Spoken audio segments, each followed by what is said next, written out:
नमस्कार। Agree weekly outlook में आपका स्वागत है। एग्री पैक की अगर हम बात करें तो काफी अच्छी वॉलिटिलिटी के साथ मार्केट मूव कर रहा है, बट वॉल्यूम पार्टिसिपेशन बिल्कुल भी नहीं है। No doubt Rajasthan, Gujarat, MP में यहाँ पे हमने वेदर अलर्ट आते हुए देखा, जिसका एक सपोर्ट रहने की जरूर हम बोल सकते हैं, लेकिन वॉल्यूम पार्टिसिपेशन नहीं होने की वजह से पूरे ही एग्री पैक के अंदर हमने एक अच्छी खासी गिरावट देखी, जहाँ पे कैस्टर में लगभग 1.5% की गिरावट है। कॉटन कॉम्प्लेक्स के अंदर कॉटन सीड ऑयल केक में तो हमने 2.5 से 3% की गिरावट देखी, लेकिन कॉटन अब स्टेबल है 57,000 पे, क्योंकि इंटरनेशनल में 85 सेंट के करीब पहुंच चुका है।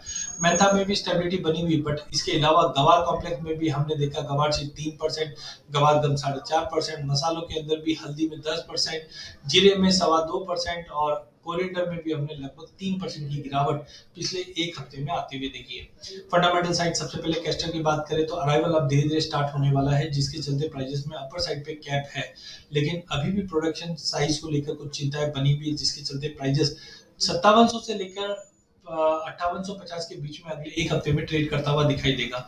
मेंथा में ध्यान रखिए, मेंथा में फरवरी के अंदर सोइंग के आंकड़े आने की उम्मीद है और इस बार सेंटीमेंट काफी ज्यादा खराब दिखाई दे रहा है, जिसके चलते मेंथा को सपोर्ट मिलेगा। टेक्निकली अगर देखा जाए तो 936 एक डेली चार्ट पे काफी इंपॉर्टेंट लेवल रहेगा। अगर 936 का लेवल टूटता है तो हम 980 तक के भी लेवल देख पाएंगे, अदरवाइज मार्केट दायरे में है। बट ओवरऑल सोइंग की एरिया कमी की वजह से अच्छी खासी तेजी हम मेंथा में अगले 2 से 3 महीने में देख पाएंगे। कॉटन की अगर बात करें तो चाइना अब धीरे धीरे वापस लौटता हुआ दिखाई दिया था। इंटरनेशनल में हमने देखा कि सप्लाई कंसर्न के चलते प्राइसेस 85 सेंट तक चले गए थे, बट डोमेस्टिक मार्केट में अराइवल प्रेशर कंटिन्यू बना था, जिसके चलते प्राइसेस 57,000 पे ही पहुंचे हैं।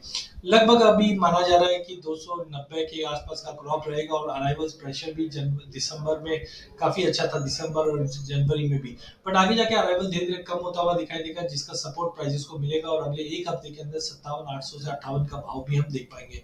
में कॉटन सीड ऑयल केक में लैक ऑफ डिमांड की वजह से प्राइसेस में 3% की गिरावट आई है और प्राइसेस 2450-60 के सपोर्ट पे आ चुका है। करंट लेवल से शॉर्ट की सलाह नहीं है।